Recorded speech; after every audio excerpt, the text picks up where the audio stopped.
Hello and welcome to the 3T RPG podcast. My name is Harrison Hunt and with me is Nick Lamley. It's morphin' time.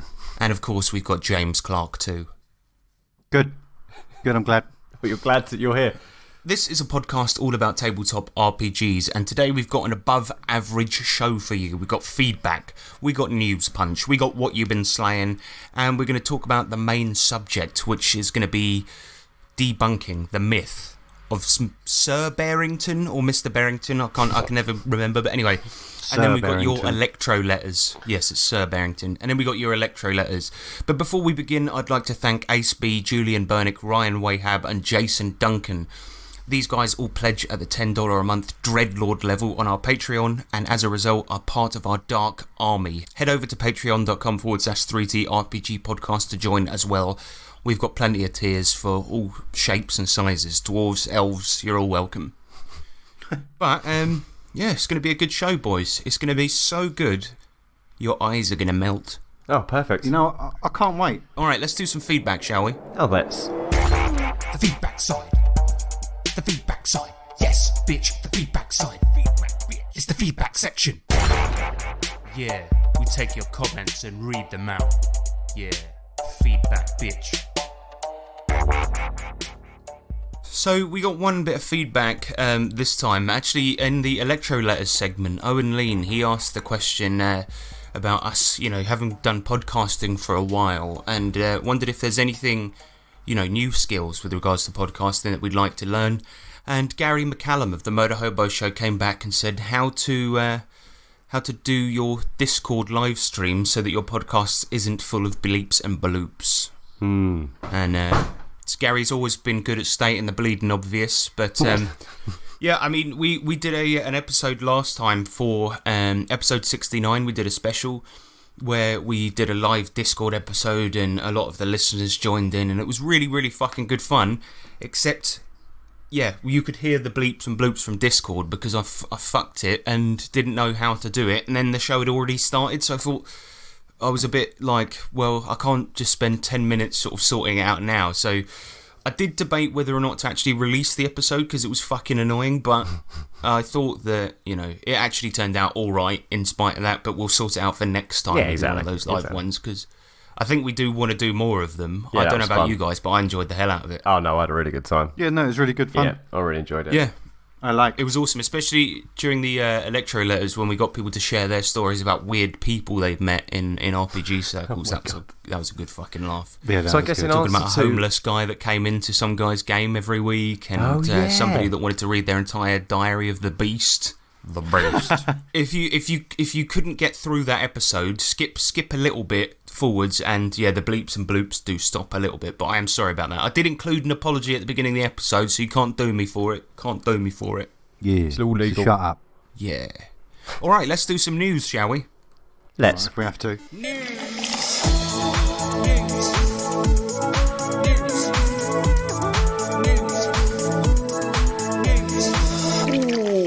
Oh, yeah, news punch. Hero Quest returns. So I sort of do the headline, and I'm wondering, like, one day if I'm going to do one so good, you guys are going to be like, wow, what a headline. So Hero Quest is returning. Good. So, for those that don't know, Hero Quest was a board game first made in 1989 by Milton Bradley and Games Workshop, which was a board gamey light version of fantasy role-playing and was an introduction to the hobby for many. And it, of course, spawned the classic meme video, Why Hero Quest is So Great, which is one of the best videos the internet has ever seen. Oh, man, it's so good. It is fucking awesome. My favourite part of it is when he goes, if you've got multiple copies of Hero Quest, you can play in the Gravity Realm. And he's got all the boards on, like, it makes like a cube that he's playing on. Yeah. Fucking awesome. But yeah, this game has become a collector's item nowadays, with complete sets often selling for hundreds of pounds. Well, now it's being remade with a Kickstarter campaign for $1 million. Dr. Evil himself has made the Kickstarter campaign. But yeah, the goal has been absolutely fucking smashed and currently sits at $1.6 million. And it ends on November 6th. Are you fucking kidding me? I'm afraid I'm not. But yeah, I mean, it's far and away smashed any Kickstarter of an RPG probably ever been done. I mean, if Wizards of the Coast did a Kickstarter, it probably reached this amount. But it just goes to show that a lot of people that don't play RPGs probably play Hero Quest. And yeah, $1.6 million. And That's a big old Kickstarter, isn't it? I know, they're doing well for themselves. I don't know if it's made by Games Workshop actually, but anyway. I kind of dislike speaking about Kickstarters in the news segment, but I think it's worth pointing out because this new version, it kind of seems to be like a must-own for fantasy RPG players, and the reason is because there's two versions of the game, right? The first tier, named Heroic Tier, comes with 71 miniatures. Whoa. It also comes with the game board, a bunch of cards that you need to play, and all of that. It is $100, so about 70 quid, right? Mm-hmm. But that works out about £1.40 per miniature. So if you only buy it for that reason, then you're doing all right. Well, yeah, this is it. I mean, you pay a £5 a mini anyway in some places. You know, £5 for a mini. Well, exactly. And are they all good? Do you know? Well, I know the original minis are bloody good. If that video, why Hero Quest is so great is to be believed. When he talks about when I put this gargoyle on the table, it's a gargoyle. So yeah, excellent. We got to link that video. Yeah, we're going to use it as a jingle So in this good. episode for fucking definite. But yeah, fucking if I do this a lot with the D&D board games. I buy them just to pick up the minis, so I actually might fucking do this. I think I might. But the game also includes a couple of new additions, such as traditional character sheets, right? So you can put your name on there and a little backstory or whatever. And the elf class is now a lady. Oh yeah. So it's no longer a complete sausage fest. Okay. No. But let me tell you about the other tier of the game. It's $150 and it comes with all the above, but it's also got the two expansion packs, which I'm aware that are really, really actually hard to pick up nowadays for the old version. So if you want those, you can get that also. Ooh. The campaign, having been funded, is set to release in 2021, and that's my main thing that I hate about Kickstarters. You kickstart it and all the hype dies down, then it finally arrives. But nonetheless, looks like a good thing to fucking buy, hey? Or forget, or like me, you just forget about it and then have to chase months later. Go, where's my Kickstarter? Yeah, so what's that? Well, you get your email and it's like no, because Nick he always forgets to do the what do you call it, the campaign manager thing. Yeah. Oh yeah. So it's it'll be like, do. Like, what's your address? Yeah, and then, well, it's the same thing with fucking Savage Worlds Adventure Edition. I had mine, and then Nick was like, why the fuck hasn't mine come? Like, did you fill out? No, I didn't. Did you fill out the address, the form that tells you where to send it? Oh no. I mean, that is important. We got to be honest. Yeah, It's Savage Worlds, meanwhile, just send it to themselves. Yeah. I saw quite a nice Kickstarter actually, just quickly while we're on D&D and Hero Quest. Did you see them little status metal rings? Go on. Oh yeah, they're like little round tokens, but they're rings and they can stack, and they're all the status conditions from D&D, and you can stack them on top of the on a map and stuff. They look really nice, and they're metal and all different colours. That sounds fucking cool, man. Quite nice. Yeah, I'll send it to you later. Anyway, sorry. Yeah, give us a link and we'll put it in the description. But yeah, I've debated. I've seen like loads of people making those on Etsy, but it's like laser cut wood. It looks fucking cheap. So, but those are handy, man. And you just put them round your mini and it goes on the base, right? That's it, exactly. Fucking love those things, man. I need to get some. I'll send you the thing. But yeah, new the next headline: new mainline Savage World setting announced. So Pinnacle, who makes Savage Worlds, has been milking the same settings for years, even going as far as to re-release Deadlands for its new version, Adventure Edition, when it's completely playable with Adventure Edition already, and cheaper, actually. Additionally, their recent new official settings mainly consist of licensed material such as the excellent and lovingly made Flash Gordon RPG by Scott Woodard, alongside the lazy and pathetic The Goon RPG, and of course, the setting that nobody asked for, Fear Agent. But now, Pinnacle are releasing a brand new original setting by Tim Early called Holler, which is described as an Appalachian folk horror RPG. Holler! That is exactly what I thought. Fucking hell. It sort of undermines the sort of horror of the setting. If people are like, holler! Yeah. It's like, Holler horror. It's a new setting from Gwen Stefani. But yes, so set in a cultural region in the US which spans from the southern New York state to northern Alabama and Georgia, the game focuses on the heroes of Holler, which consist of miners, moonshiners, bluegrass musicians, and basically anything hillbilly-ish. And these guys battle cryptids, demons, and a diseased fog in the Appalachian Mountains. Ooh. I know, it sounds fucking cool, man. It's like very Stephen King. Yeah, almost. yeah, it's cool. Bit Hills Have Eyes, yeah.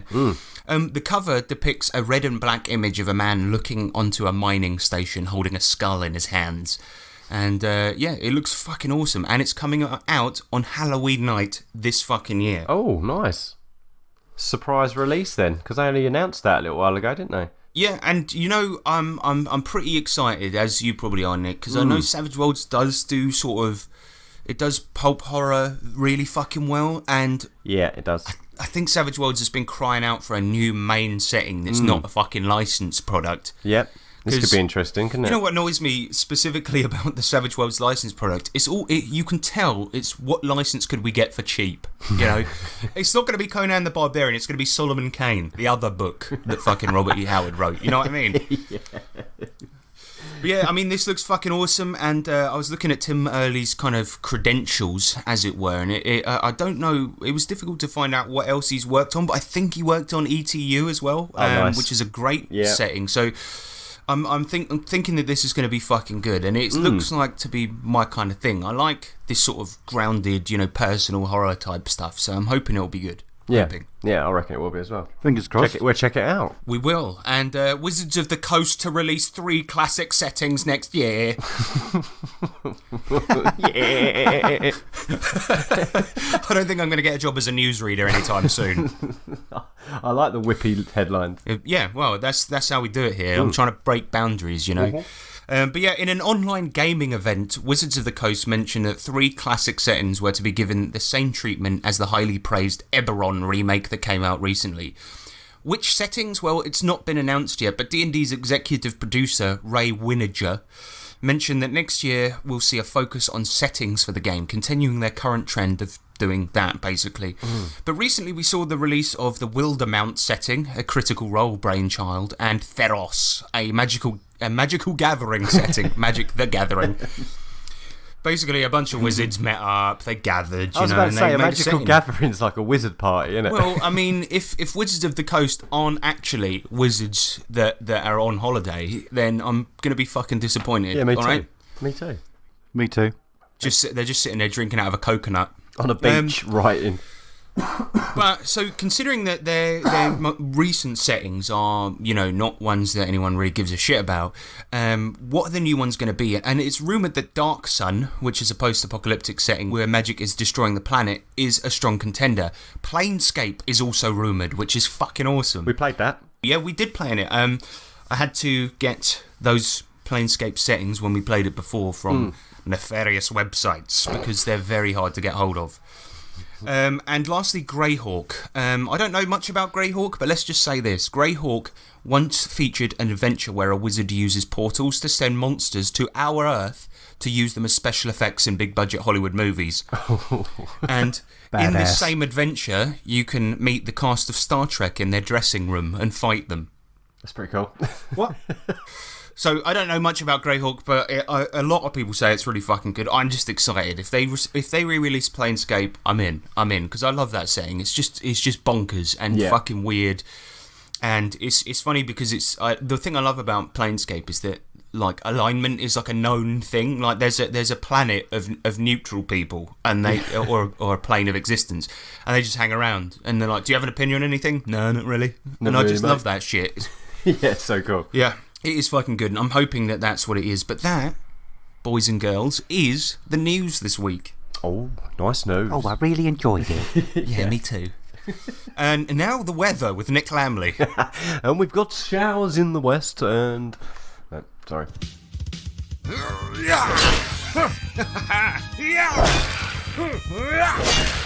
have one of these. Oi, yeah? What you slaying? Weather with Nick. Right, be quiet, okay? Because this isn't a game, sorry. all right? Okay, shh. Because we're about to do the ASMR What You Been Playing segment. Fucking hell. So, sorry guys, I've got to be honest, I chugged 2 giant things of coffee this morning because I did not sleep very well. So I'm sort of a mix of delirious and caffeined up. Absolutely buzzing. Nice. That's right. Yeah. That's right. That's And fine. let me tell you, boys, I put a sprinkling of cocaine in there. Just in case the FBI are listening, I did not. We've been playing our old school Essentials sort of fantasy game, and it's been going pretty well. So the plot of this, as people may know, is the world is ending, and the party are tasked with finding 3 magical items, uniting the 3 gods that protect them, and hopefully saving the world.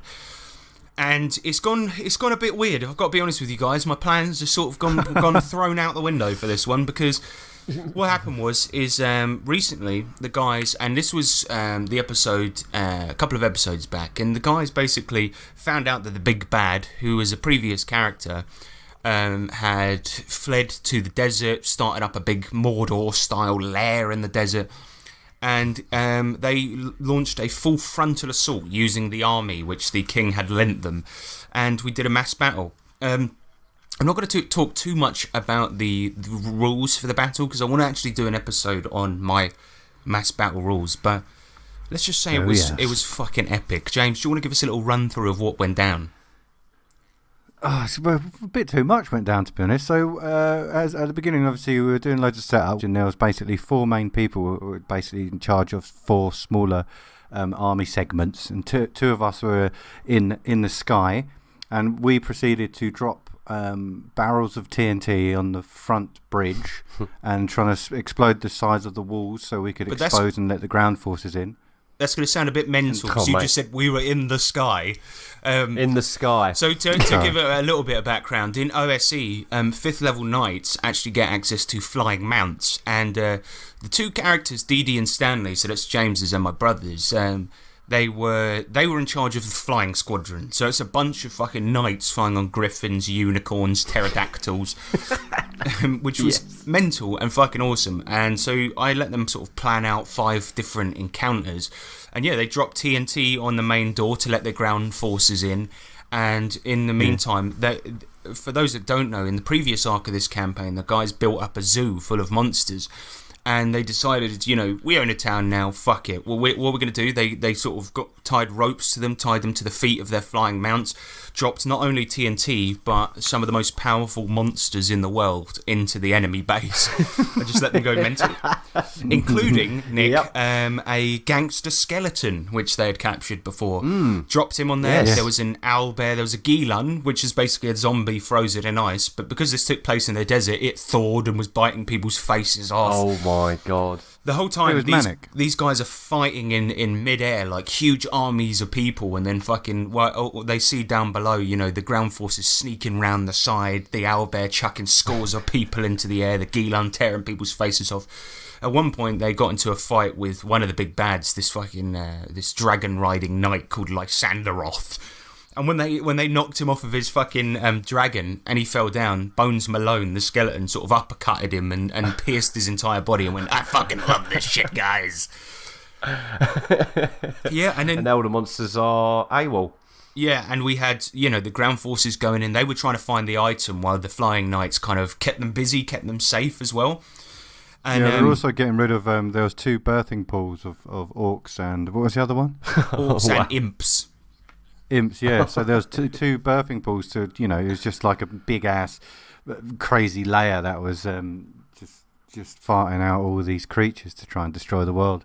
What was cool, their plan that they used, Nick, which was fucking amazing, was that I tried to make the base as like comically evil as I possibly could, so he had a moat of acid around it. And what they did is they blew up the walls to redirect the moat into the birthing pools, so that it would just acid all of these orc eggs and imp things. Oh, nasty. Yeah. It was fucking amazing. But how it ended was the ground forces kind of came in, and they, if you remember, like, cast your mind way back to like one of our early games, the guys have figured out to resurrect people. Like, I didn't want to have resurrection just be an easy thing, so they needed to get illithid ichor, goblin blood, and hag tears, right? And they one of them burst into a building in the enemy lair amongst all this fighting and found that they had a factory where they were keeping goblins, halfway point between alive and dead and draining their blood and they had loads of illithids sort of strapped to benches, and they had a hag on the wall that was constantly hooked up to this machine that would whip her and collect her tears in a bucket. Make her cry. Oh, that's grim. It was pretty fucked up. up. It's like a nasty factory. Yeah, exactly. And it was pretty gross and pretty fucked up. And then, meanwhile, the other section of the ground forces went after the item and found it. But it all ended with, I kind of had this thing where, okay, the guys have done 5 planned encounters throughout the mass battle. And I, as the GM, have 2 interrupts that can fuck their plans up. That's kind of one of the rules I used. Okay. One of which was, the guy on the dragon comes and fights them midway through. They're trying to do another sort of bombing run. And the other was that it turns out that Stanley's ex, a woman called Shaniqua, had joined the enemy army and interrupted his plans while he was trying to get to the barracks and start killing people. And right in the middle of this big war, suddenly this woman comes up talking about how she's never called him, she's taken her weave off, taken her nails off, about to slap the shit out of him. And so this big fight between Stanley and his ex just sort of happened in the middle of the fight. It ended, right? And I'm going to provide no context to begin with. It ended up with her being killed by a flying bathtub. Work that one out yourself, listeners. Exactly. Well, basically, the magic item they were after was a thing called the Sail of the Luminary, and this thing can basically turn any ship into a spelljammer, meaning it can fly in space and things like this. And so Grant, one of the characters, he sees this fight going on and he's like, fuck, you know what I'm going to do? And he just finds the nearest bathtub in this castle, puts the sail into it and flies it into the fight. Firstly, he miscalculates and smashes into James' character, crushing her. And then Stanley, in the middle of the fight, swings his grappling hook onto the boat while it's floating in midair and just yanks it, and it smashes through Shaniqua, killing her instantly. Oh, wow. Yeah, because it turned out that me and Shaniqua ended up having a bitch fight with each other because... It was funny, basically, all of the orcs and all of the bad guys just stopped to watch this cat fight happening, kind of thing. Nice. It was so intense. Just so much happened. Yeah, I mean, it was crazy. The whole session was this big war, and it was so much fun. But, as it turns out, I've been doing this thing recently where instead of planning the magic items that they get, just to add an extra element of randomness to the game and stuff I can't predict as a GM, we're rolling for magic items from the treasure book. Oh, yeah. And one of the ones they got was the Helm of Alignment changing. If you dunk it on somebody, they can't get it off unless the curse is removed, and it changes their alignment to a random one instantly. So what happens is, they destroy the enemy's base and then catch up with the big bad, this guy called Norman, who's trying to stop them from gathering the items. And Stanley swoops in on his unicorn, dunks it on his head and changes his alignment, and they think he's gone lawful good. They catch him just outside their town. And then we started the next session, which Nick is back. Yeah. Yes! I didn't mean to make you feel uncomfortable last game, Nick, because all of us were so excited. We were so excited to have you back. So was I. Don't worry. It was sensory overload for me. Yeah, because we were just going mental. There was a bit where Nick was trying to figure out what spell he wanted to use, and all of us just started chanting. To choose it. We were just going. Oh my god! It was so dumb. Sorry, Nick, but it was great. Not at all. It was Nick's justification for having his character come back is awesome because he's playing an illusionist, so he doesn't really have offensive spells, and he's playing a stage magician called Kevlin. And what was cool was that his justification was that he'd seen everything that's happened so far and wanted to help, but he accidentally has made himself invisible this whole time, and finally he's broke the spell. He's like, oh god, I saw everything. And he's like, I even saw, I did see that. And everyone's like, oh no. So I just zipped back into existence. It's great. I think he fitted in quite well. I love the way that you seamlessly did that, though, because it was such a brilliant idea. Because it was like, I messed up and I've only just come back, but I've been with you guys. I couldn't touch anything, couldn't move anything, couldn't hear talk, me, but I could see everything. And it was just like, wow, that is so smart. Well done. It was good. It was good. It's fun. And I think that you did a couple of fucking good moves. I mean, this episode was basically all about they caught up with the big bad. He tells them where the helmet is. Not the helmet. He tells them where the next magical item is that they need to save the world. Yeah, the book of the Manual of the Planes, it's called. And That's it, what was yeah. interesting about this is that they quickly figured out that his alignment hadn't changed to lawful good at all. He felt his alignment changing, and he went from chaotic evil to neutral evil. And I swear to God, I rolled randomly for this, and I was just like, interesting. So he's still a twat. He just cares more about himself now. Yeah. And he led them down a whole fucking goose chase, where he told them that the item was in a place and it wasn't, and it was in an old dungeon that they'd fought before. And since then, it had a few renovations and things like this. And this character who was super powerful suddenly appeared to be really weak and allowed himself to get captured. Then right at the last minute, they get into this the end chamber of the dungeon and are fighting the boss. And he fucking misty steps out of there, closes the door behind them, and leaves them to fight this guy. So yeah, we were very annoyed. I know. The disappointment on the players' faces was palpable. Like they were literally just laying on the fucking table. Because I had him strapped onto my back like a backpack with ropes because he's a twat, and I was just like, nope, you're not getting away. And then he got away. Yeah, I mean, the unfortunate thing is he did have a spell to sort of phase out of reality, and you guys knew this as well. It's not as if I just pulled that out my arse. No, that's true. So one of the cool things is that this dungeon previously was where they fought the Froghemoth, the giant frog monster, and killed it. And they actually several characters, one died and one nearly died, fighting the big bad at the end of this dungeon. It was the Phantom of the Opera. Yeah. And the reason they kind of died was because the Froghemoth kind of sapped all their spells, their healing spells, their HPs, and then people fucking died. But this time, Nick's new character, who's a level 5 illusionist, he turns up and he just goes, he just does a spell on the Froghemoth, stops him from giving a shit, and they just walk round it. That was so good. It was like one of my big encounters for that session, and then Nick was just like, "There you go, illusion," and I'm like, "Okay, what do you make it see?" And he goes, that basically everything's all right and we're not here, and I'm like, fucking amazing.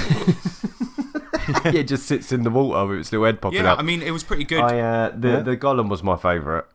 Oh yeah. So they one of the ways the world is ending basically is that all plant matter is coming to life. So this dungeon was really old and mossy. So the moss was kind of like almost like taking parts of the dungeon and becoming alive. Like it might take the dungeon wall and make a stone golem.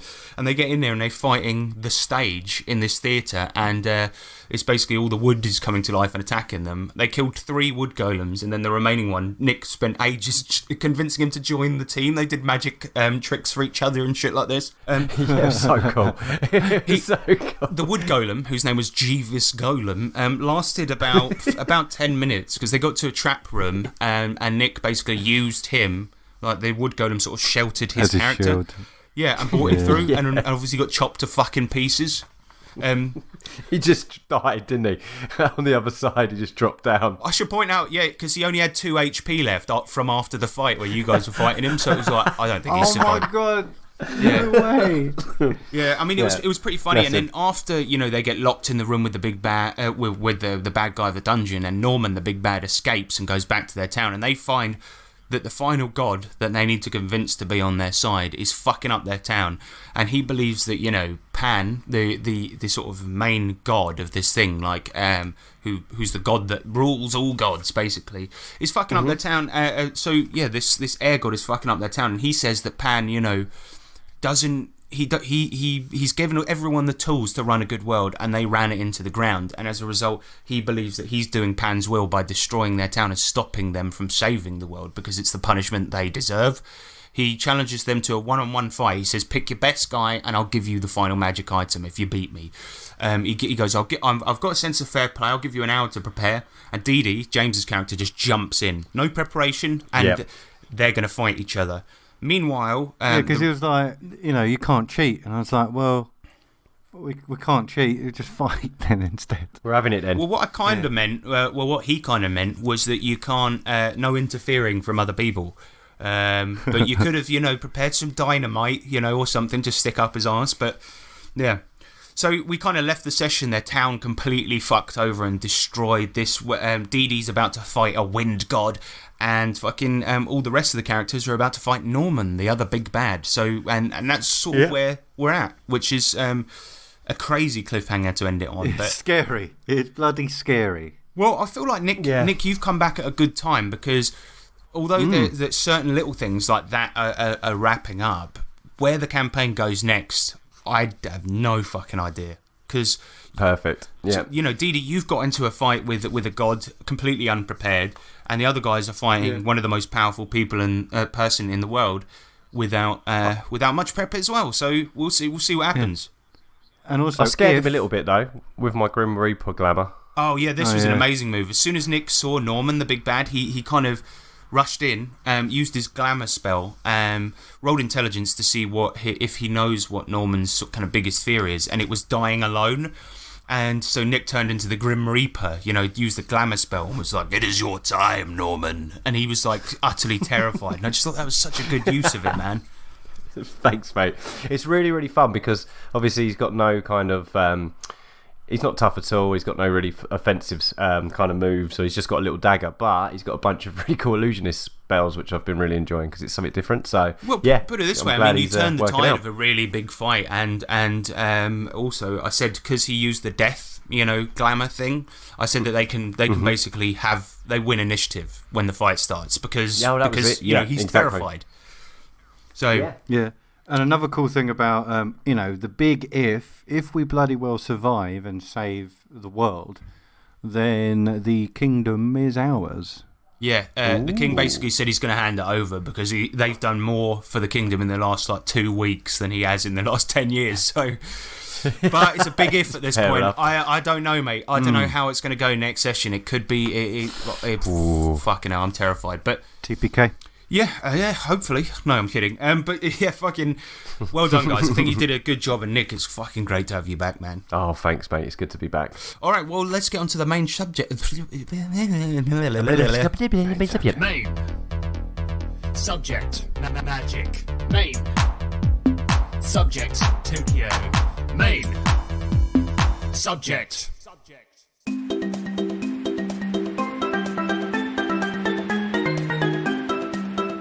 Sir Bearington, the story of a player character in a D&D 3.5 game who played as a bear and became so respected he became the highest of nobility. It's a story often shared amongst new RPG players and also amongst people who tout this story as being the prime example of what makes D&D so great. But exactly how true is the story? Is it simply an amusing story spread amongst internet forum users for the sake of the lols?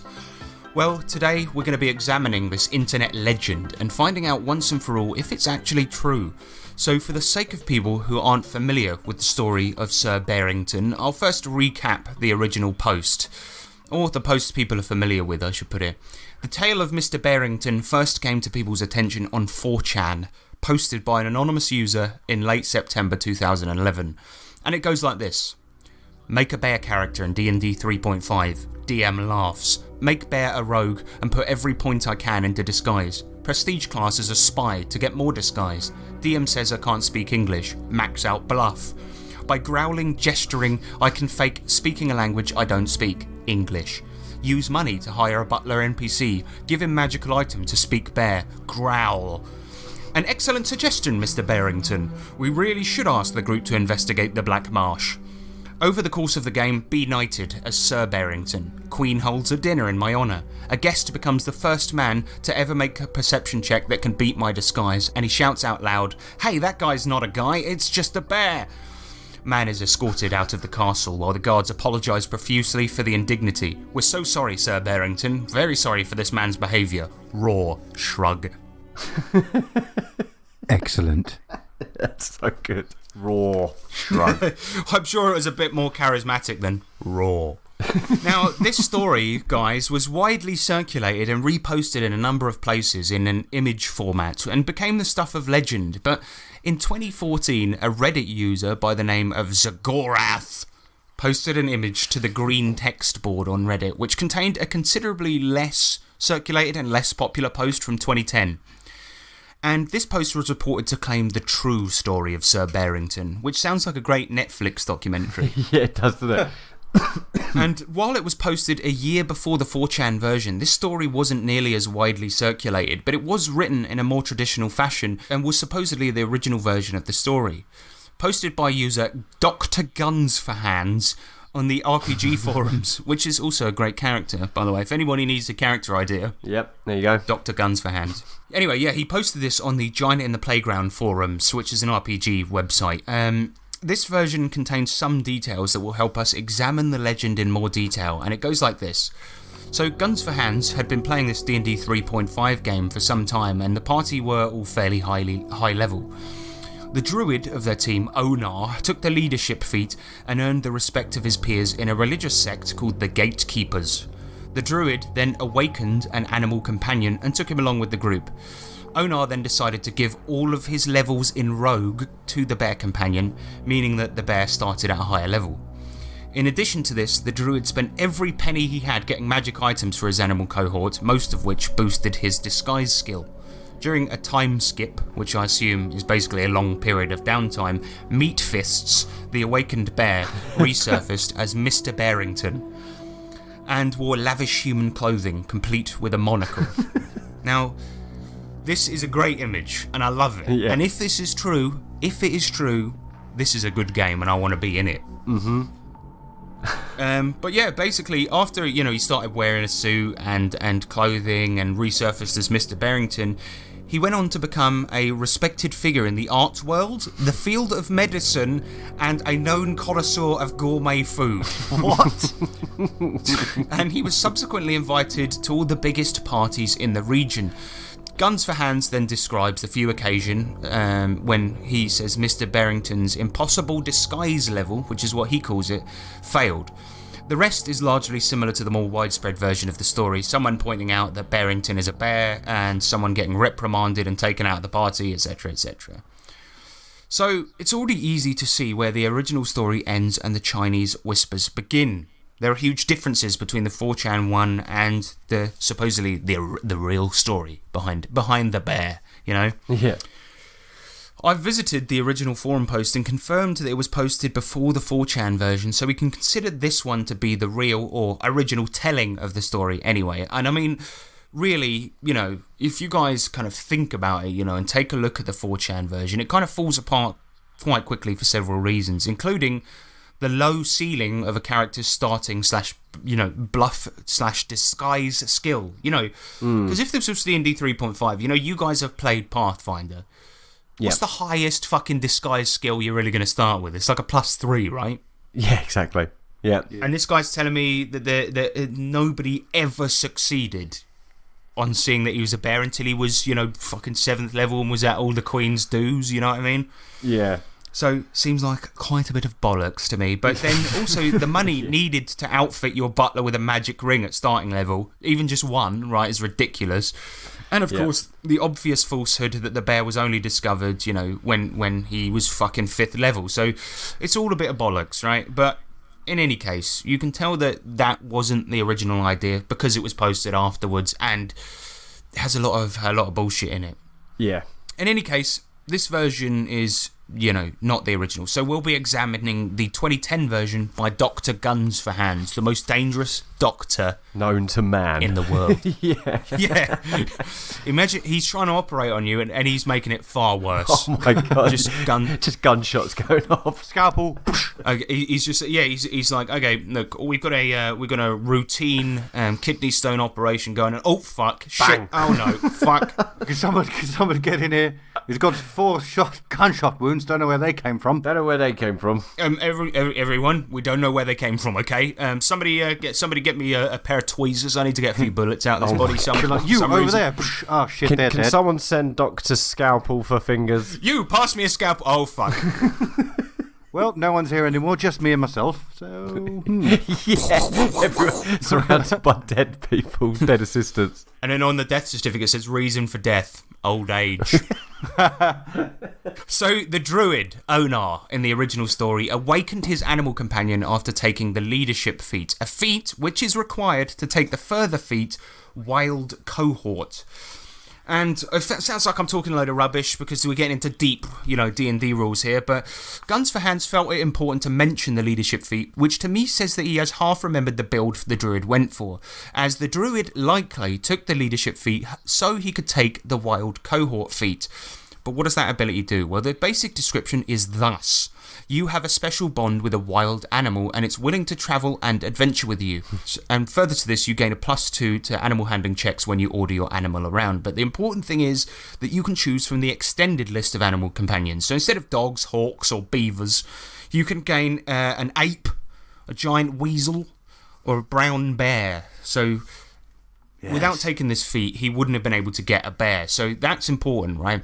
To do this, the druid would have had to have been 7th level at least, because you have to be level 7 to get a bear, right? So we can kind of see that he probably did take the bear, alright?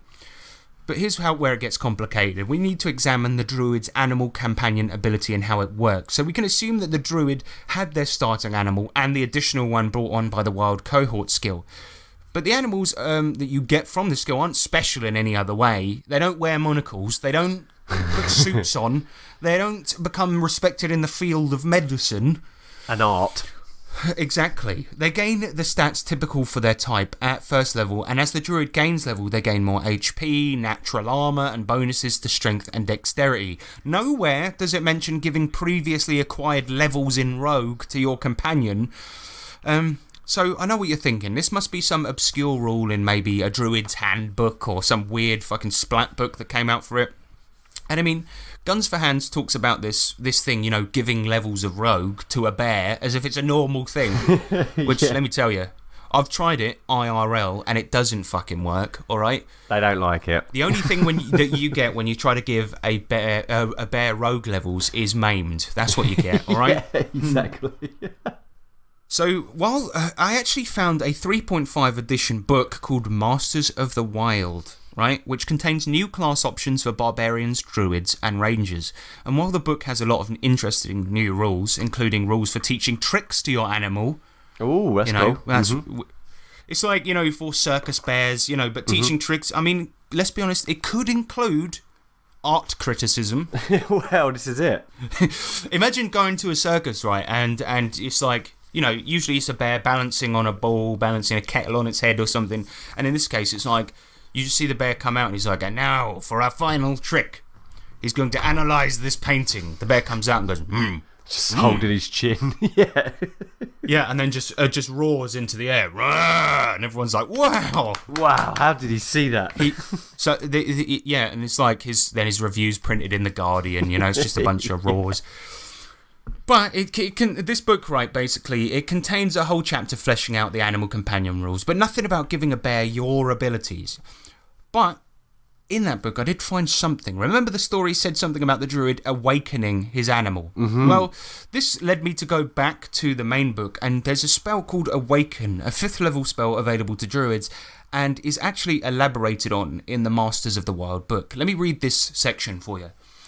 Awakened Animals. Awaken is a 5th level spell available to druids because it grants human-like sentience and intelligence to an animal. The creature's type changes to magical or beast, and the spell greatly changes the relationship between the druid and animal companion. Armed with intelligence and the ability to speak at least one language, the animal no longer needs training to understand the druid's wishes. So, we're getting somewhere. Maybe there is some truth to the meme after all. Yeah. I hope so. But this spell also means that your animal companion has its own desires and opinions, and now with its increased intelligence, the animal will only continue to bond with you if you treat it with respect. So it's now just an adventuring companion. The spell base as well, I think it's worth noting, just for funsies, that the spell can also be used on trees. Oh, nice. That's cool. So if there's a tree, you know, that you really like a really cool tree, Really nice you tree. know, and you want it to come along with you. I don't know if it now walks on its roots and comes with you, but I hope so. Has an opinion. Like maybe the druid brings his favourite houseplant along with him on adventures now, and the houseplant's demanding, you know, all sorts of respect and dental care and all of this. Give me that, oh my God, I want it. And the druid's like, meanwhile he's facepalming, I regret this. I didn't realise he'd have such an annoying voice. Give me some water, you fucking prick, it's been hours. I've been stuck in this bag of holding for ages. Put me in the sun. Get me out of this fucking pot. I've got rights, damn it. The best thing about HeroQuest is this tiny furniture. It is unequalled in all the realm. Anyone who owns this furniture but doesn't use it every chance they get, even in unrelated games, is a fool. But here's the interesting part, guys. While it's completely implausible that a bear could penetrate high society with an intelligence of 2 and a charisma of 6, once awakened, the animal re-rolls wisdom, charisma and intelligence in the same manner that player characters do. So yes, it's possible that a bear could suddenly become absurdly charismatic, intelligent and wise. I think we've just found a system that Nick wants to play. Yeah. I need to awaken a bear. Yeah, this is like Nick's type of thing all over. I mean, you love animals, you love plants, and now they're demanding respect, you know? They want me. And what I like, though, is that you could roll and the plant is smarter than you are. Oh, man, that'd be a funny duo, wouldn't it? Suddenly you're giving it orders in battle, and he's like, well, actually, if you look at the trajectory, I don't think the arrow is going to hit at all. And we calculate for wind every time. Jesus Christ, man, do I have to tell you everything? You're an idiot, Richard. You're an idiot. You're a fool. Why did you awaken a houseplant anyway? Why not a 100-year-old oak? So, we now know that it is possible that a bear could suddenly become so charismatic that it could fool someone into thinking that they're just an exceptionally hairy and fat human with claws. Mm-hmm. But awakened animals are no longer counted as an animal companion, more like an adventuring buddy who demands the same respect as anyone else on the team. So we can assume then that once awakened, Mr. Bearington became an NPC, which is the rules and how it's supposed to work. But then this still leaves the issue of giving levels to the beast, giving rogue levels, and this renders the possibility of it having a disguise skill absolutely zilcho. It's literally not possible within the rules, because upon awakening, the animals don't gain special powers or abilities beyond the ability and score improvements they actually get, and we know that it couldn't therefore have any levels in rogue, whether learned or given. Additionally, if we look at the later parts of Guns for Hans' story, we see that Mr. Bearington was regarded as a high society gentleman with a thick accent that people were mostly unable to understand, and the story claims that he only spoke in growls. But why is this? The druid was able to grant one language to the beast. Now, this is an assumption, guys. I don't know what you would do, but I'd imagine that most people would probably give their bear common. Yeah.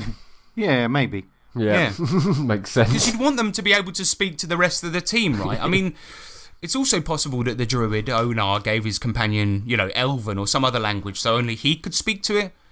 But that part is impossible to know. But I would hazard a guess that any D&D player worth his weight in salt would give it fucking common. Yeah, you know it. Because if you go down in the fight and then your players are trying to tell him what to do, and suddenly he's like, oh, like I can't understand him. This was a bad decision. Yeah. I'm dying. Why didn't I let it speak Anyway, common? It strikes me as like a little bit silly, right?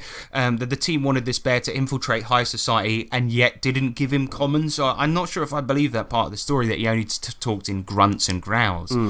So the story really hinges on a number of misinformations. Firstly, it's highly likely that Bearington would have actually been able to speak in the courtly functions, and it's also highly unlikely that he would have been able to disguise himself. Okay, somebody else could have done it. But both stories say that he disguised himself and that it was his skill that did it. And so it's highly unlikely that nobody would have noticed. Because, let me tell you, if a bear's trying to put a suit on, right, with bear in mind, no disguise ability, that suit isn't going to look particularly great. Bears lack the opposable thumbs to do up the little buttons. It will be torn to fucking shreds.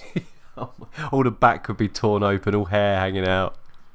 That's what I was thinking as well, yeah. The pair of trousers, they're basically a joke they're even there. They're just they're just like a flap hanging by a belt off of him. Yeah. Monocle, like. He basically probably wouldn't have been able to disguise himself, and so people would have noticed. I do think, though, that if this did really happen, NPCs did notice and instead chose to say nothing, because who's going to start, giving the mouth to a bear? You know what I mean? Yeah, that's true. Yeah. Yes. Shit suit, mate. What? Yeah, so I think what really happened was that people did see and didn't say anything because he's a bear. And, the unlikely story of nobody noticing could have been a simple fudge for the sake of a joke or a funny situation or a social commentary by the GM. Mm-hmm.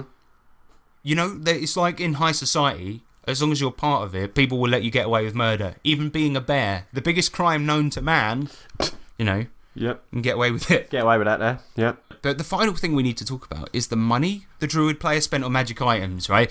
both stories all go on about like, oh, he spent every penny he owned on magical items, and it's pretty atypical of most D&D campaigns for general stores to carry magic items, because if this bloke is got all these powerful magic items sitting behind his counter, why is he still running a general store? Yeah, Yeah, it's Those true. those items are his fucking retirement. Either that, or he's gone off and started enacting the things he always wanted to do, going mental in a supermarket with a wand. So, you know, it's unlikely that they would have just went out and bought them. So maybe he bought them from various guilds, auctions, individual sellers. However, what this makes me think is that this part of the story is completely made up. The author mentions the player buying various items, right, which is a bit weird because a single item could do the trick, and it's a well-known item in the D&D universe, the Hat of Disguise. This hat would allow the bear to look completely different, therefore negating the need for disguises, suits, all of that shit. So he wouldn't have even looked like a bear if the players had done the tiniest bit of research and got the one item that you need. Not loads of fucking rings and bling and all of this shit. Yeah. Just a special hat. Alright? There you go. A bear in a hat. And the cool thing is, about that particular hat, is the spell would last until the bear wanted to stop. So it's kind of... It kind of throws a little bit of mistrust into the story when you realise that he mentions various items, you know, or like having an exorbitant amount of money with which to buy them, and all of these things. And when you consider that he only really needed about 20k of gold to buy this one item, so we've examined the story, boys. All right, and it's funny, it is, but what's the truth behind it? Well, we know that if the rules were followed, it couldn't have happened the way it did. We know that the 4chan version is nigh on impossible and likely a false retelling of the original. And it's probably the case that Guns for Hands either half remembered the story or simply embellished it for the sake of a thread about funny D&D stories. I mean, the third possibility is that all of this is true, of course, and could have been played amongst a group where the rules were so house ruled they were basically, you know, not even there, you know? Yeah, unrecognisable.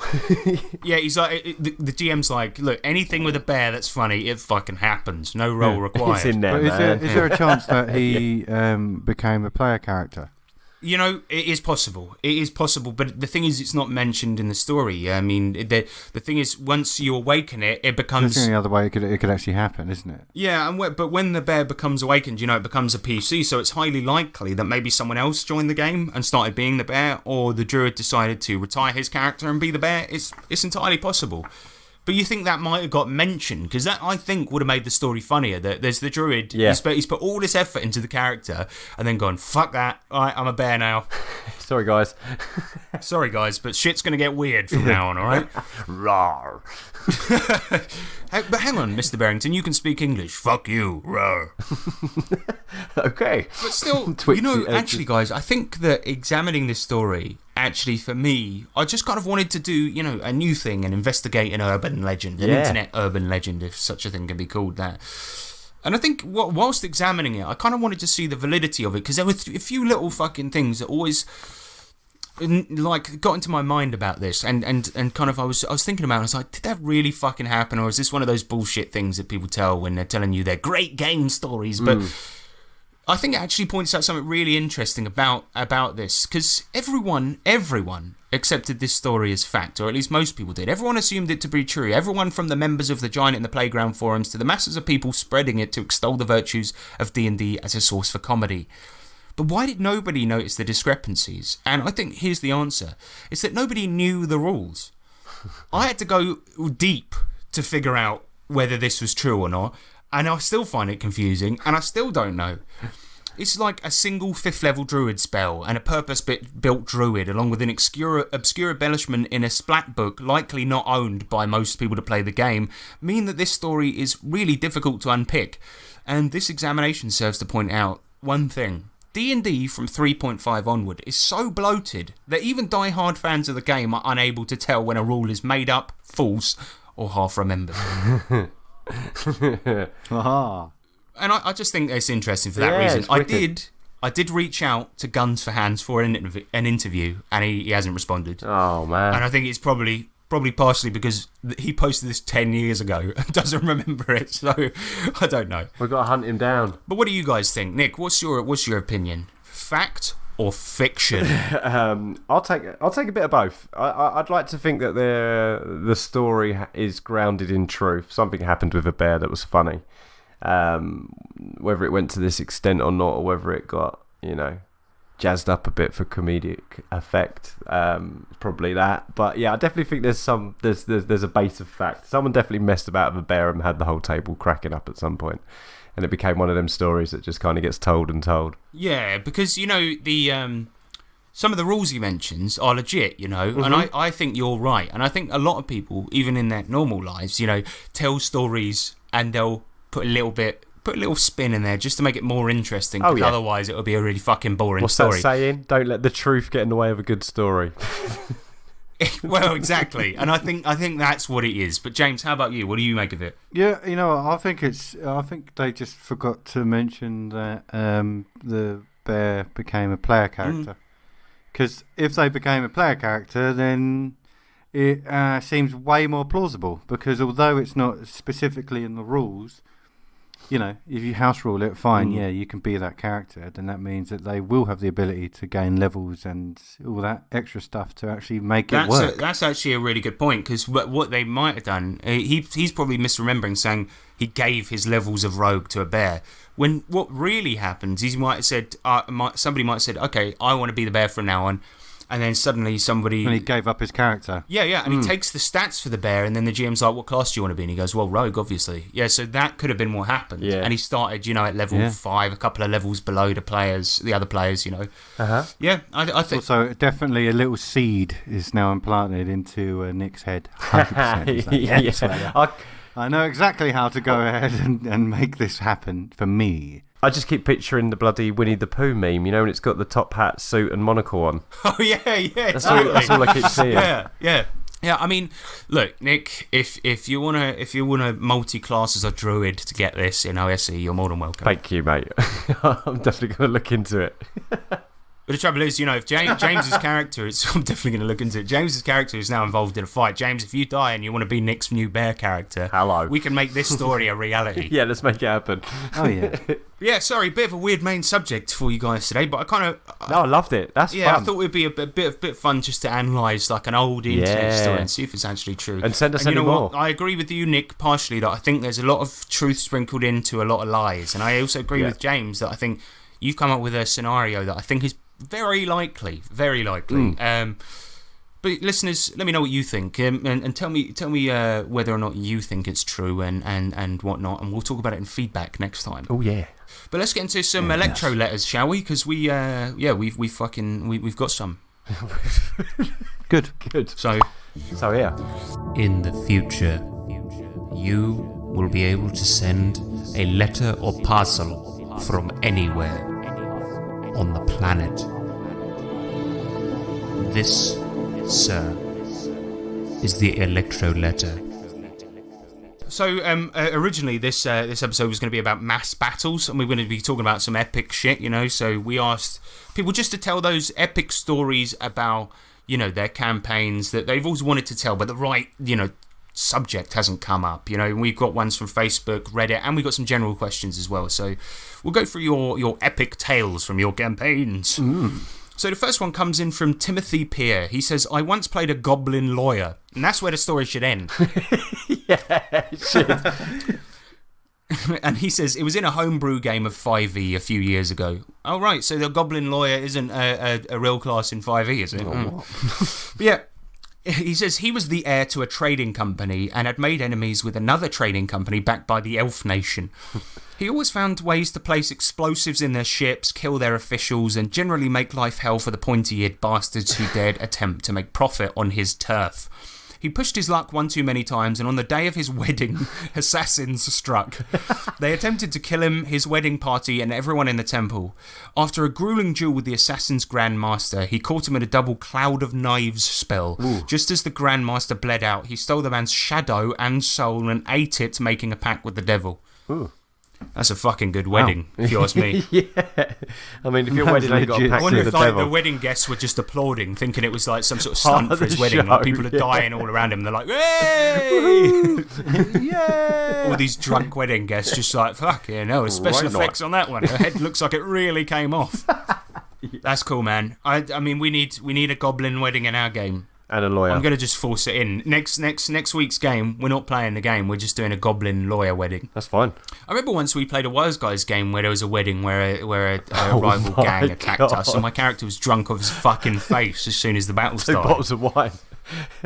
Yeah. Walking around the dance floor. The next one comes in from Victor Ulansky. He says, "It was at the end of my Vampire the Masquerade campaign. I don't remember much, but there were 2 powerful vampires in Zulo form, basically swole-winged gorillas, fighting atop a burning skyscraper. It was mostly improvised, and apparently I subconsciously channeled King Kong mixed with a bit of 9/11. Yes. Wow. I mean, that's a good fucking ending to a vampire campaign. It's all this intrigue, sitting around talking, like wondering who's stabbing who in the back, and suddenly 2 gorillas are fighting on top of the Empire State Building. There you go. Yes, please. Yeah. Plot twist. It always reminds me of Quentin Tarantino films. Even the ones that are very dialogue heavy always end with everyone shooting each other in a room. Yeah, of course. Because he's like, how do you end a film? We need an epic moment here. Right, everyone gets a gun out. Done. All right, send it. Robert Woford, he says, playing 5e D&D Ravenloft, and we were tossing crates containing vampires out of a second-story window during the day. As you do. Suddenly, that's a rude awakening. You wake up. Oh, this is way too early. Oh, no, the sun. Oh, shit. They just melt. As the first crate hit and broke open, exposing the vampire to sunlight, the next crate was already getting pushed out of the window. I think we actually had to attack the third one because we ran out of crates to drop on them. So, okay, fair enough. The look on the GM's face was priceless. He says, "You're attacking the first vampire with a second vampire." That's beautiful. That's lovely. That's beautiful. Brings a tear to the old eye. Yeah. I mean, imagine that. You wake up, right? It's fucking annoying because you've been shoved out a window. Sunlight's burning you. What's coming towards you? Another vampire in a box. That's all you need. That was one of the things I really liked about fucking the Dracula novels. Was when I know this is semi-related, but Dracula novel, should I say, was when Dracula sort of shipped himself around the globe in crates, just like sort of getting in a crate. In boats, yeah. And yeah, exactly. Yeah, on a boat and getting UPS to just send himself to other countries. Because what is a crate but a coffin that you keep, packing peanuts in? Yeah, exactly. We got a couple from Reddit as well. Mr. Waffle 3113. He says, running from a gelatinous monster. It sucked me in and I rolled to escape but lost my weapon. Very little HP left, but I wasn't leaving my weapon behind. So I jumped in, grabbed my weapon, and rolled a nat 20 to escape again with 1 HP left and bounced. Wow. Drops Mike.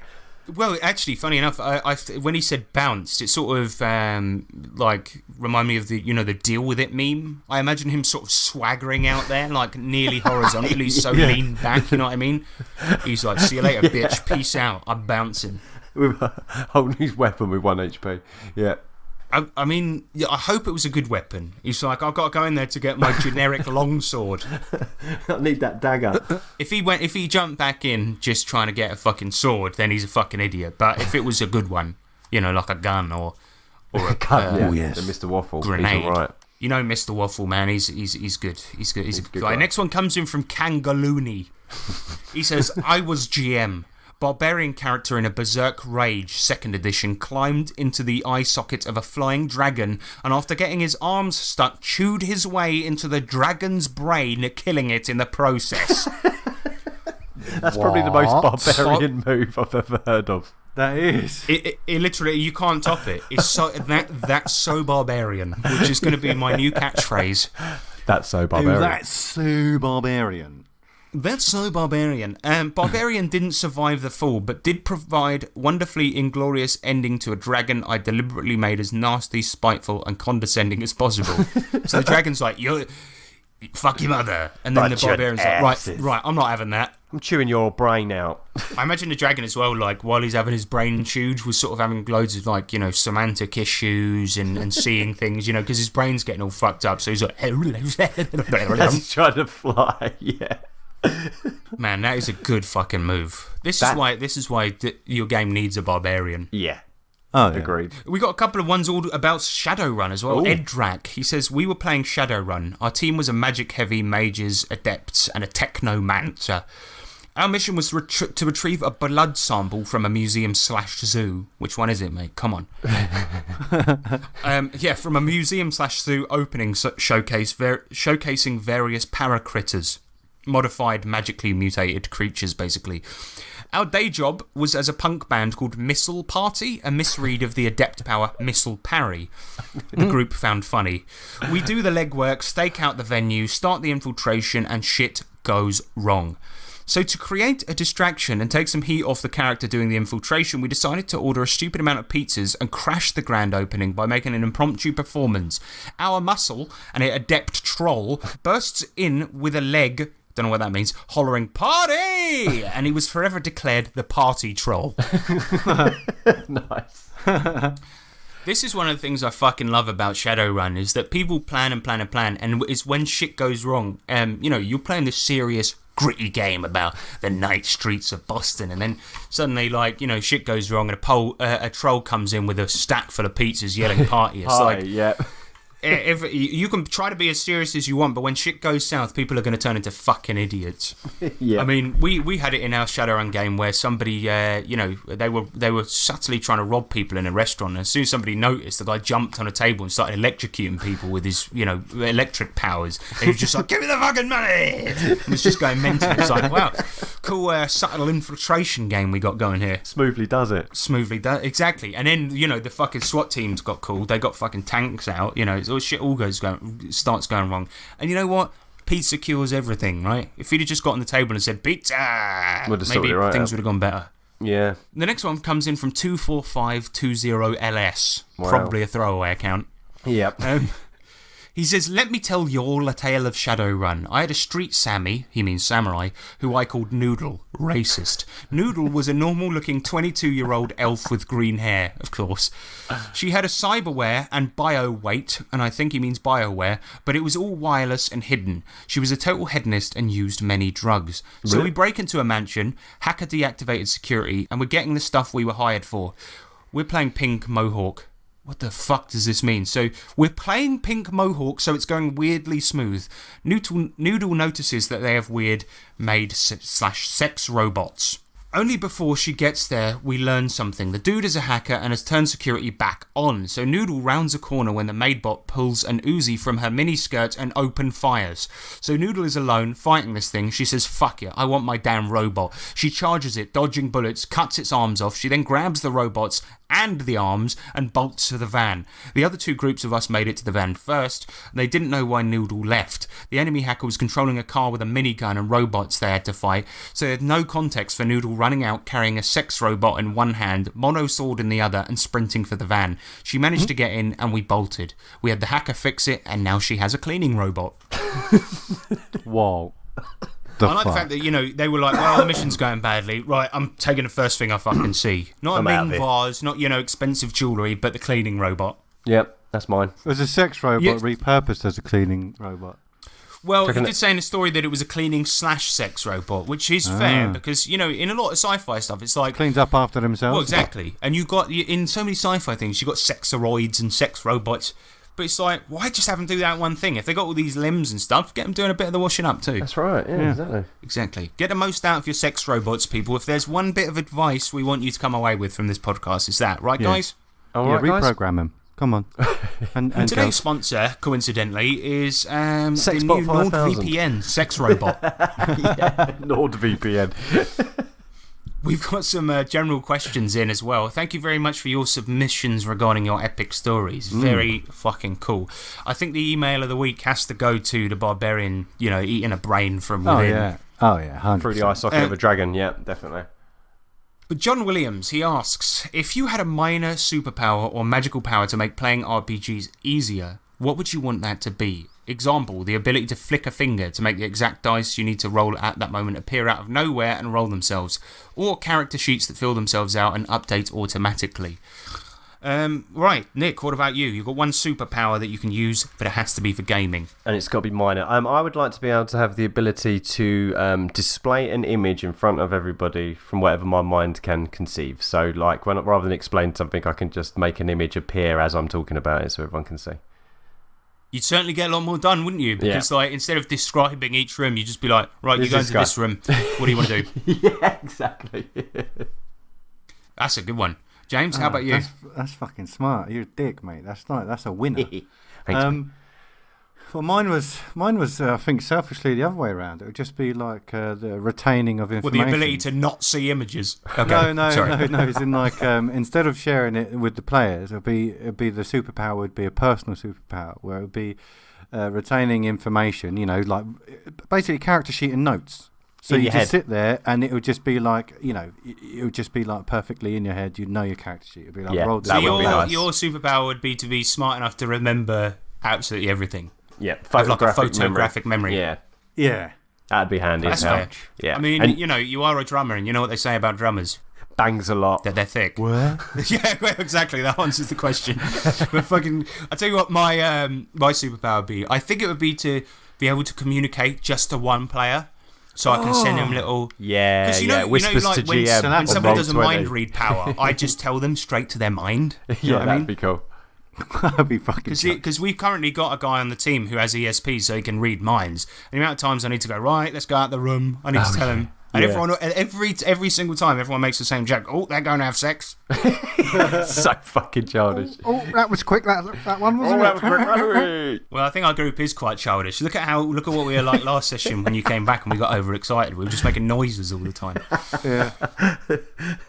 Stephen Keith, he says, I'd love to hear you guys' thoughts on Hubris, the DCC setting book by Mike Evans. It's built for random sandboxing with shit tons of cool tables, some dark twists on the standard classes, and it's got a number of new regions, but the way the information is arranged is super light on fluff and heavy on the random mayhem for injecting into really any campaign. In my estimation, it's a rad dark fantasy treasure chest optimised for utilising in the moment at the table. The book is chock full of cool ideas. I think you'd really like it, especially the part about murder machines. A playable class of dark energy mutated soldiers with Swiss Army hands that turn into drills and shit. Nice. Yeah. Nick, have you heard of Hubris? I haven't, no. No, I haven't heard of this, actually. So this was kind of like one of the big, like, you can't say flagship because it's a third-party product, but it's kind of the first big fucking setting for DCC that came out. And it does look cool. I tell you what, the one thing putting me off is that DCC as a book is big enough and carrying two giant books to a game.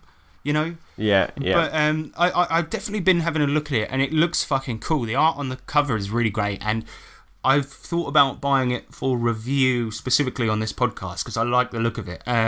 So we definitely will check that out. He actually finishes his email with, dig the podcast as always, missing the actual plays though. Maybe drop us a random one shot or two, take care.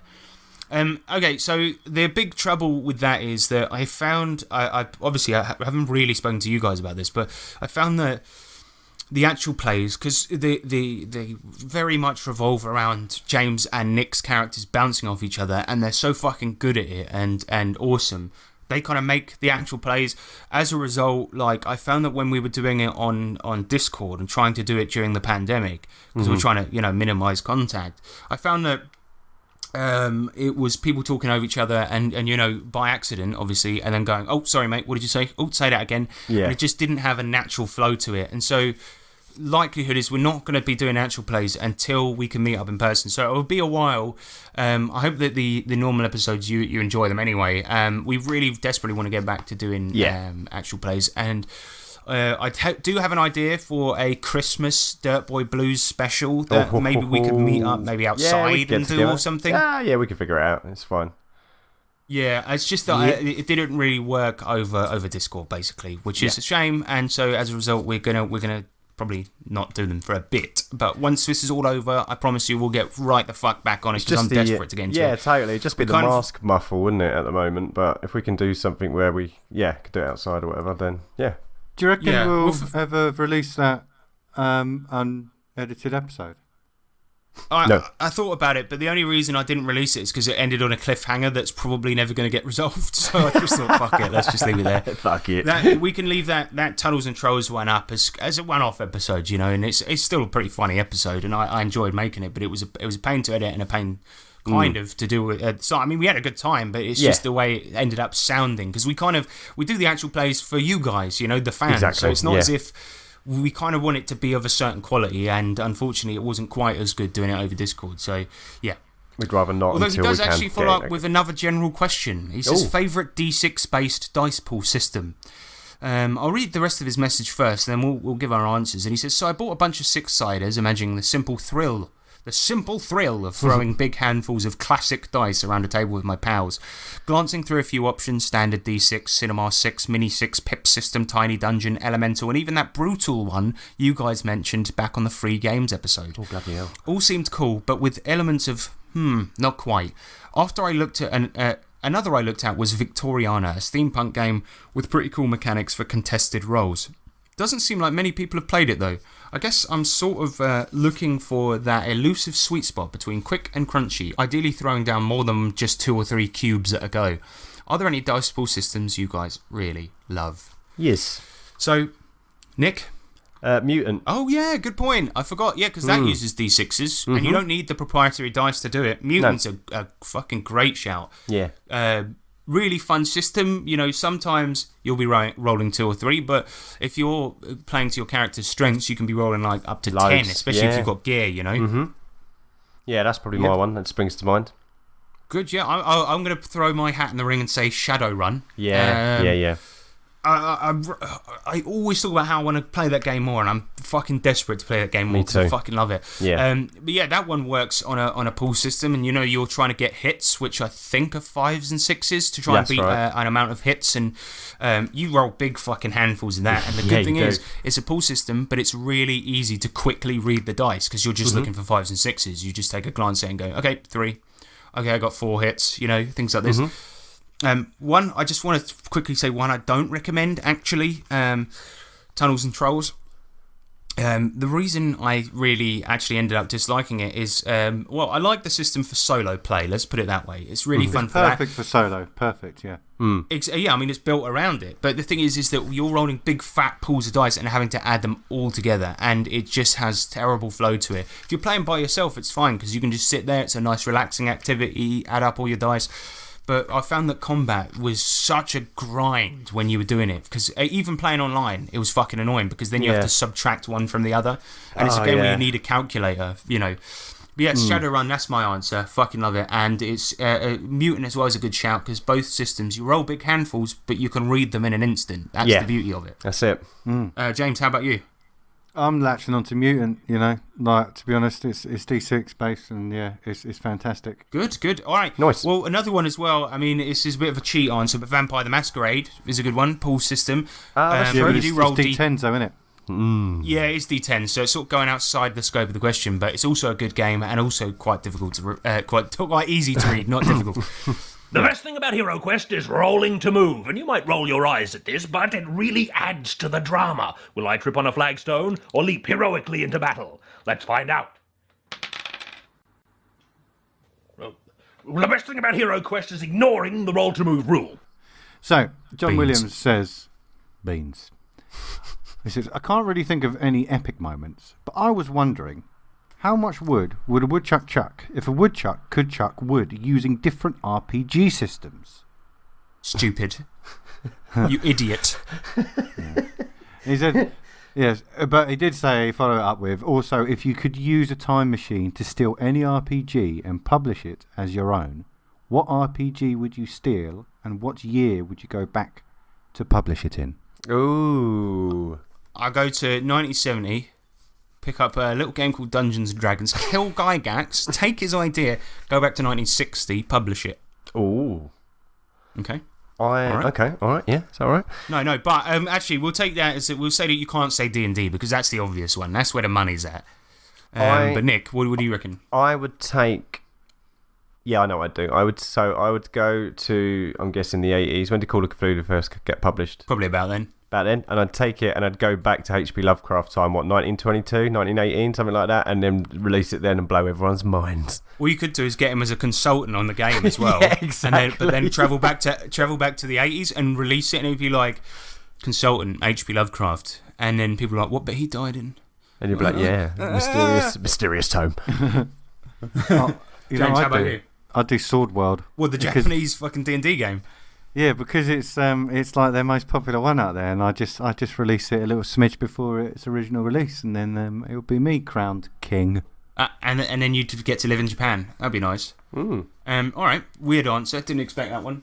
As for mine, I actually don't know. I'm looking at my shelf currently. You know what I might do is I'd go back and like I'd steal Savage Worlds Adventure Edition, right? Then go back before Savage Worlds Original Edition, First Edition, and then release Adventure Edition like 5 minutes before Shane Hensley does. Nice. Really stick it to the man. I'd be like, There I've improved the game you haven't even come out with yet, so suck on my balls.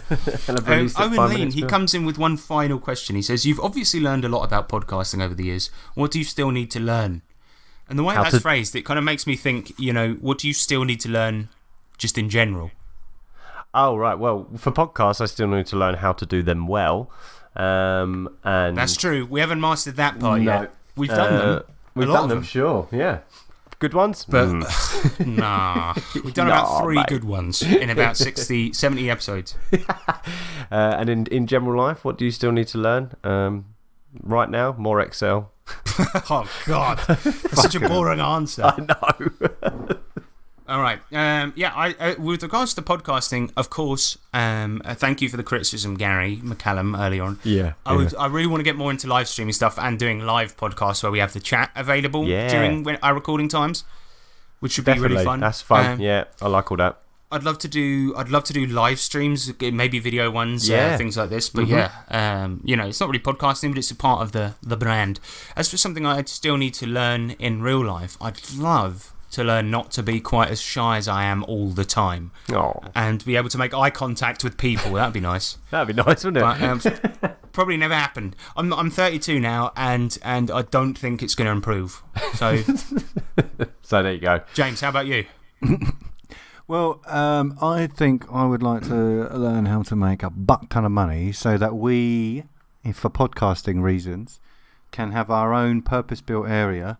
Like in a proper studio setting. Oh, like that'd be so cool. So we'd always sit there, and if there's ever a pandemic, it will have our own little booths. Well, it'd be an underground bunker, surely. Underground bunker, yeah. But that top tier, one day. Yeah, we're waiting for that. Yeah, that's a good time to mention. Actually, we've got a $10,000 tier on Patreon. So if you want to make our dreams a reality, then get the fuck on it. All right, I'm not fucking around anymore, listeners. No. All right. It's time to put your fucking hands in your pockets and give us 10 grand, because I'm furious with you. We want a bunker, okay? If you want this podcast to continue through the apocalypse, we need a bunker. Yeah. When the nukes hit, right, we're fucked now, okay? And we need that bunker, all right? So we're going to do our annual bunker drive, where we beg for money. So we can have a hole in the ground. It would be nice to make decent money off this podcast, but I think what we need to do is rebrand as a lifestyle podcast and have sort of a like middle tier comedian from the UK on it, and then we'll be fine. Then we're there. Yeah, I gotcha. Yeah. All right, watch this space, well, listeners. that's it for general questions. No, James, what do you still want to learn in your life? Sorry. Oh, yeah. Oh, it'll be like some mad chef skills. I just want to get more proficient at cooking stuff. You're quite a good cook. Because I love food. You need to cook more things. Yeah, but the cool chopping technique. I tried it once and cut a bit of my finger off, and that was a bit painful. But I'd like it's to be proficient. It's because you're supposed to hold the knife up against your knuckles and keep your fingers back. Yeah, little bear paw. But it just didn't work. You're not supposed to chop directly into your hand. You probably had your hand like right over the cucumber you were trying to chop and just chop it into your hand. I was trying to do it with a bit of garlic, and so I had to use like the tips of my fingers. There's that technique where you can push it with your thumb. I was doing that, but then I raised the knife too high, and just went down too hard. And I was like, oh, there's a quarter. Shanked himself. Gone. Fucking hell, I once cut my hand really badly and still have a scar on my finger from where I fucked it up, right? Oh, I remember that. For those that don't know the story, which is everyone, I fucking chopped into my hand. My fucking like big portion of my fucking finger was like falling off, and I was bleeding like hell into the sink. And I said to my wife, I was like, "Can you come here a minute?" And she was like, "No, I'm busy. What do you want?" And I was like, "Something bad's happened. I've cut myself. I'm bleeding really badly. Can you come here a minute?" And she's like, "No, come here." And I'm like, "But I'll bleed on the carpet and you'll get annoyed." And she's like, "Will you just come here?" So I walk through the house. I have a trail of blood following me through the flat. Get blood on the carpet, obviously, because I'm trying to catch it in my other hand. Can't hold it all within that hand. And then her first thought is to go, "You've got it all over the carpet." And I'm like, "I did fucking warn you, for Christ's sake." Oh my god. Oh, yeah, she was annoyed that I'd ruined the carpet. My finger's hanging by a thread. I just sort of put it. I actually super glued it back on, which is terrible. But that's what super glue was originally invented for, so that's fine. Exactly. There you go. Keeping your body together. Yeah, it was. It was in World War One, I think. But yeah, anyway. Wow. So yeah, I've got a mangled finger. That was real big aside there. But should we do an outro? Yes, let's do all right. So will you please don't do that? It's horrible. I'm going to have to listen to that again when I edit this episode. Hello, and a whisper at the end. Hello, so much. So that was a good episode of the podcast. No, this is sickening. Stop making those noises. Are you trying to do ASMR? Is that ASMR, yeah. Fuck me. The best thing about Hero Quest is the expansions, which you should immediately discard, because the only true way to expand Hero Quest is with more Hero Quest. It's the only way you can experience such cracking custom scenarios as the dreaded Fortress O Peril and Gravity Land. Okay, we all done? Right? We had fun now with the ASMR shit? Let's fucking get on with the podcast, shall we? Thank you very much for... Thank you very much for tuning in, everyone. Thank you for your questions. Thank you for your stories. We've had a good time here today, I'm sure you'll agree. Bear in mind, we've got a Patreon. We've got fucking $1 tiers, $5 tiers, $10,000 tiers. So if you want to go over there and donate as much as you can, because, you know, it's going to a good cause, all right? It's keeping 3 boys safe from nukes. And remember, we got product out there on Drive-Thru RPG, 3T RPG Publishing. Search it up. You get like one of our, budget mini products, and you get to support the show at the same time. You can contact us mainly, on Facebook, so like us on there. We're also on Twitter and YouTube and all of this stuff. And email us at 3trpgpod@gmail.com. Nick, you got anything to say? Any closing comments? Yeah, get out there and start eating some dragon eye sockets. Thank you. All right, so I've been Harrison Hunt. I've been Nick Lambslice. I've been Jimmy Jambo McGema James. Ooh. And remember that D20s are cool, but 20Ds, now that's a good time. Yeah! Very nice. Love you. Very nice podcast. Very nice.